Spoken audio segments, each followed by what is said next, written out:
ഒരു 9-9:30 ആവും. ആ ടൈമിലാണ് കണ്ടത്. ഞങ്ങൾ കാലത്തെ ഡ്യൂട്ടിയൊക്കെ ഒപ്പിട്ടിട്ട് ഞങ്ങൾ ഇറങ്ങിയതാണ്.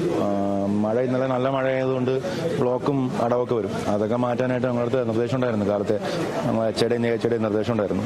അത് പ്രകാരം വന്നതാണ്. അപ്പോൾ പറഞ്ഞായിരുന്നു അതിൻ്റെ കൂടെ ഇത് നോക്കണമെന്ന് പറഞ്ഞായിരുന്നു.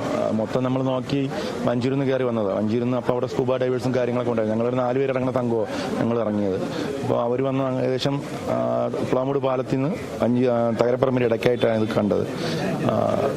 അവരുടെ തന്നെ തുണി വന്ന് മൂടി കമിഴ്ന്ന് കിടക്കുന്ന ഇതാണ്. പൊങ്ങി നിൽക്കുന്നതുകൊണ്ട് ചെറിയ ഡൗട്ട് തോന്നിയില്ല. ഞങ്ങൾ ഒരു മുളയെടുത്ത് തട്ടി നോക്കിയത്. തുണി മാറ്റി നോക്കിയപ്പം ബോഡിയാണെന്ന് മനസ്സിലായി. 3 ദിവസം വെള്ളത്തിൽ കിടക്കുന്നുണ്ട്. മുഖം വലിയ കുഴപ്പമില്ല, പക്ഷെ ബോഡി നന്നായിട്ട് പെരുവിട്ടുണ്ട്. ഞങ്ങൾ മഴക്കാലം വരുമ്പോൾ ഞങ്ങളെ ഇളക്കി വിടുന്നത്, എല്ലാം കോരി എടുക്കുന്നതൊക്കെ ഞങ്ങളാണ് വരുന്നത്. JCB വരും. അപ്പോൾ ഞങ്ങളും കൂടെ ഒക്കെ നിന്ന് മാനുവലായിട്ടും മെഷീനറി ആയിട്ടും നമ്മൾ മാറ്റാറുണ്ട്. അങ്ങനെ വരുന്നതിൻ്റെ ഇടയ്ക്ക് ഇതും കണ്ടത്. അവിടെ ഞങ്ങൾ 3 മാസം കൊണ്ട് വൃത്തിയാക്കി ക്ലീൻ ചെയ്ത് ക്ലീൻ ചെയ്തിട്ട സ്ഥലം.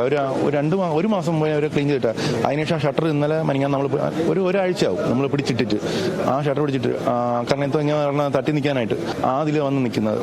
അതിൽ പ്ലാസ്റ്റിക് എല്ലാം നമ്മൾ ആ പ്ലാസ്റ്റിക് മാറ്റാറുണ്ട്. അങ്ങനെ കിടന്ന സ്ഥലത്താണ് ഇപ്പോൾ ഇത് കിടന്നത് ബോഡി. ഈ അരിപ്പോൾ വെച്ചിട്ടുണ്ട് ഈ പ്ലാസ്റ്റിക്കൊക്കെ വന്ന് അടഞ്ഞിരിക്കാൻ നമുക്ക് എടുത്തു മാറ്റാനായിട്ട്. അതിലാണ് വന്ന് നിൽക്കുന്നത്. നല്ല ഒഴുക്കുണ്ട്, അടി നല്ല വെളിന്ന് പോയിക്കൊണ്ടിരിക്കുന്നുണ്ട്. ഈ 2 ദിവസം കണ്ട് ഇച്ചിരി പെരുവിട്ടുള്ളതുകൊണ്ട് ബോഡി മുകളിൽ പൊങ്ങി അത് പൊലിച്ചു പോകില്ല. അടിയിലാണെങ്കിൽ പോകും, മേളിൽ നിൽക്കുന്നതുകൊണ്ട് പൊലിച്ചു പോകാത്തതുകൊണ്ട് നമുക്ക് കാണാം.